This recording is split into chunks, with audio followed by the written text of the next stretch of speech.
I'm now joined by the one and only Dale Tanhart ahead of one of my favorite weekends of the entire year, the Bristol Night Race weekend. Dale, how's it going, man? Good to see you.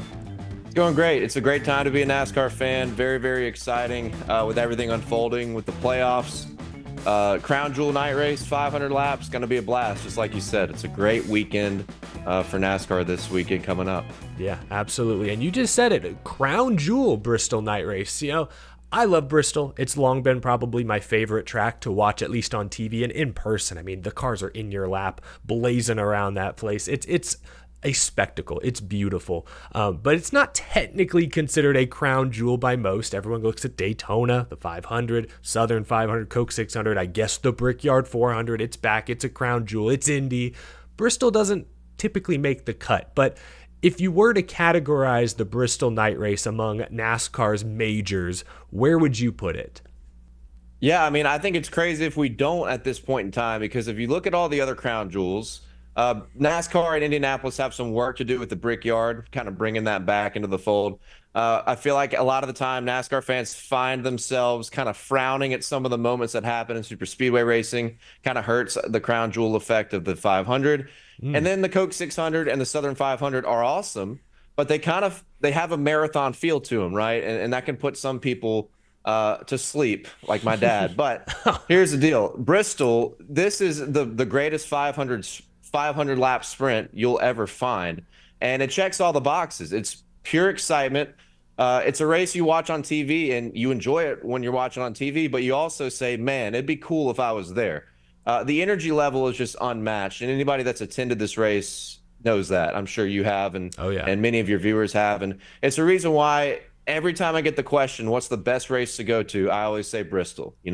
All the other crown jewels, Daytona 500, Brickyard, Coke 600, also great. Atlanta's a hot ticket right now, but there's no ticket hotter than the Bristol Night Race, in my opinion, as a spectator event. Yeah, it's one of the few races on the schedule that still packs probably 100,000 plus here for this late summer, early fall event. I'm excited. And the spring race was a total wild card. 54 lead changes that set a Bristol, I think it set a NASCAR Cup Series short track record. Tires were blowing every 30 to 40 laps. No one knows quite what to expect this Saturday night. I'm sure it will look different than the spring, but how different remains to be seen. I want to start with Joe Gibbs Racing, Dale, because in the spring, they dominated. 383 laps led. Denny Hamlin, of course, won. Truex finished second. All four of their cars finished inside the top 10. How do you feel about Joe Gibbs? They have a lot of pressure on them this weekend with both Hamlin and Truex below the cut line. Ty Gibbs is hanging by a thread. How do you feel about Joe Gibbs? Is there any one of those drivers that stands out to you?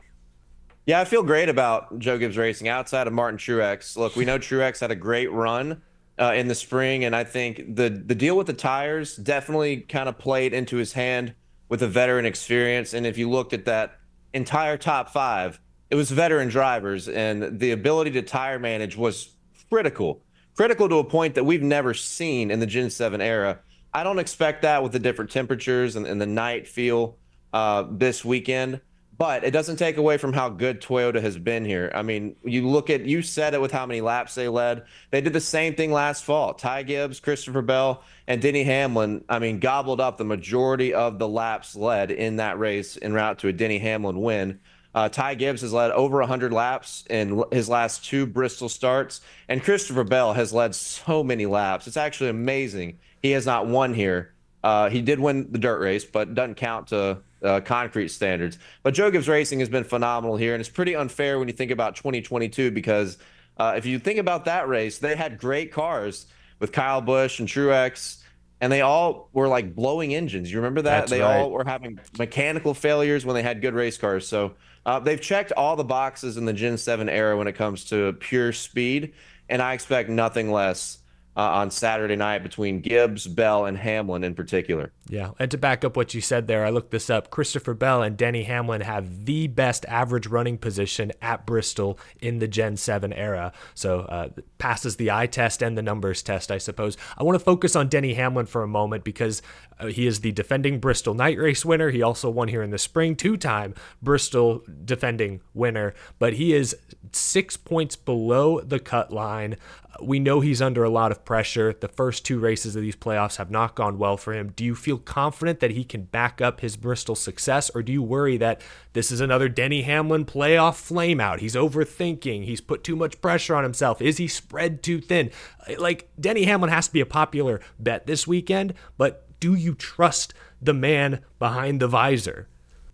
I do. And I feel like some people kind of have this worry because when he calls his shot on his podcast, kind of how he's doing this weekend or leading up to this weekend, people get a little bit nervous because of everything you just kind of said. But when you look back at everything in the playoff era, Denny Hamlin's actually had many clutch moments outside of the championship race. Like outside of the title race, Denny Hamlin has had a lot of clutch moments where he's found a way, gotten his way into the next round.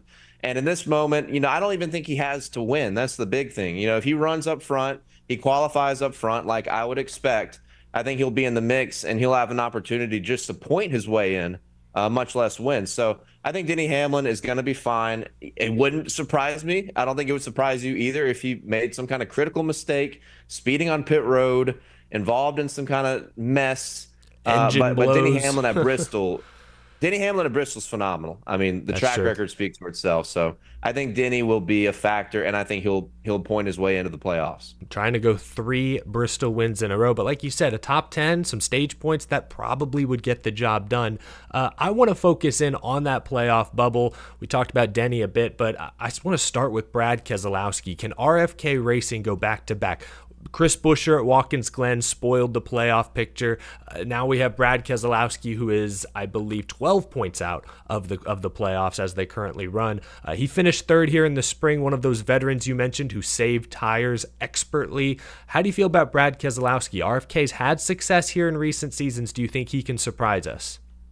Yeah, and I wouldn't be super surprised because RFK has been really good here. Brad Keselowski probably should have won this race fall of 2022 when you had the tire debacle amongst many things that happened in that race, but it opened the door up for Chris Buescher to win, his teammate, who I would not sleep on either. I think there's a good chance Chris Buescher could go back-to-back, as good as he's been at Bristol with 3 straight top 10s. But Brad Keselowski, everybody's talking about him this weekend too because of the playoff urgency, a guy that needs to get his way in. And I'm more nervous about Brad Keselowski just because they haven't qualified super well. If someone like Chase Briscoe qualifies well and gets some stage points, that could hurt Brad Keselowski's effort. And him and Chris Buescher both have done super well at Bristol, but have not qualified well. And I think that could matter when it comes to stage points. But once again, the resume is undeniable for Brad Keselowski in the last 4 races.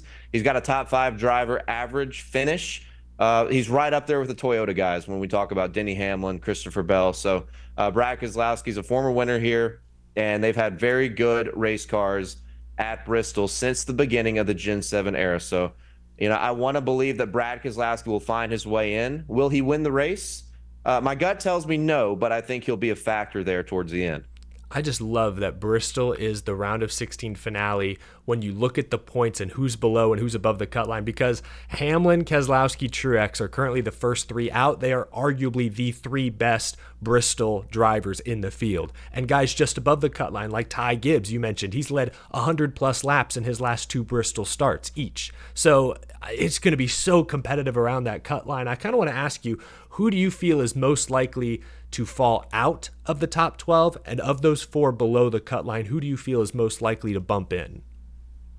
Yeah, it's crazy because it feels like almost nobody is safe. I mean, someone who has like a 25 to 35 point cushion, like a Suarez or a Byron, if they have a bad moment early in the race and they crash out, kind of like Joey Logano did last year, they could easily miss, even with a point cushion like that. I mean, great point. I mean, Ryan Blaney is the defending champion. He's plus 29. I mean, we saw what happened to his teammate in the same race last year. Like, even he's not safe. Yep, and Ryan Blaney's got 2 lap 1 DNFs this year. I mean, that's in its own is crazy, and it just tells you how turbulent the NASCAR Cup Series is in this new Gen 7 era. I mean, anything can happen, and it does happen, and it has happened. So, but I got one guy. I'll stick to somebody that I feel like would be a popular pick to not make it, and that'd be Chase Briscoe, just because he has struggled at Bristol. He's never finished in the top 10 here. He's only had 1 race where he's accumulated stage points. And that's because he qualified second here fall of 2022. and he's only got a 6-point advantage. So when you look at the guys right below him, you mentioned Ty Gibbs. Ty Gibbs has been awesome here in the last 2 races. He leads laps, he gets points, he runs up front.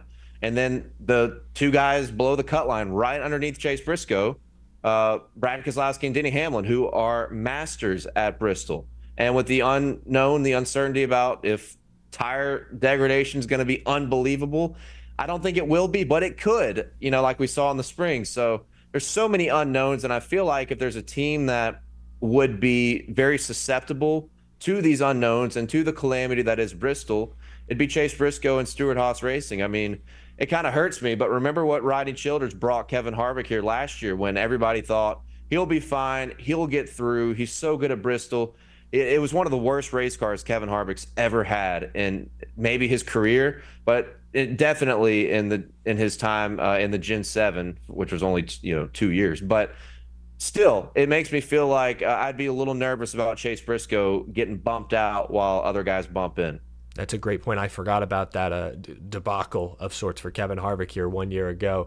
Harvick fans do not forget. I imagine they have very long memories. I respect it. Kyle Larson is plus 26, William Byron plus 25. I think we all sort of pencil them into the next round because they're Hendrick guys. They've won 3-4 races each this season. But, Kyle Larson, he's checkers or wreckers. If he avoids the wreckers, he has, I think 4 straight top 5 finishes at Bristol. He won the night race in 2021. He should be really, really good this weekend, but gosh, I'm always worried. He puts one wheel wrong, gets caught up in someone else's mess. That's the point, is defending champion Blaney, plus 29, not safe. Byron, many thought a championship 4 favorite, not safe. Larson, not safe. This is going to be a wild, wild Bristol night race. Dale, that's all I've got. Thank you so much for joining us here ahead of, again, one of my favorite race weekends of the season. Where can folks find more of your work, and are you working on anything in particular the next few weeks? Yeah, just add Dale Tanhardt everywhere. Social media, Twitter, Instagram, TikTok, and over on Kick. I do a lot of live streams. And on my YouTube channel, Dale Tanhardt, I'll have a NASCAR betting preview ahead of the weekend, talking about many things we just talked about, but also covering the Xfinity Series as well for a Friday night race. And going to be a lot of fun talking more and more analytics, gut feels, and picks. Honestly, I might bet on, we talked about all those Toyotas. There is a world where I bet on Christopher Bell, Ty Gibbs, and Denny Hamlin. Just give me all the chalk, and we'll talk more about that chalk on my Dale Center program, only on YouTube at Dale Tanhardt. And yeah, that's basically everything I got. It's going to be a lot of fun. There's no telling who might get bumped in and bumped out. And it's always a great time to be at Bristol for the night race. Absolutely. Yeah. I will link all of those down in the description below. Dale, thank you so much for coming on. We'll talk to you again, hopefully sometime soon before the end of the season. Absolutely. Thanks, Eric.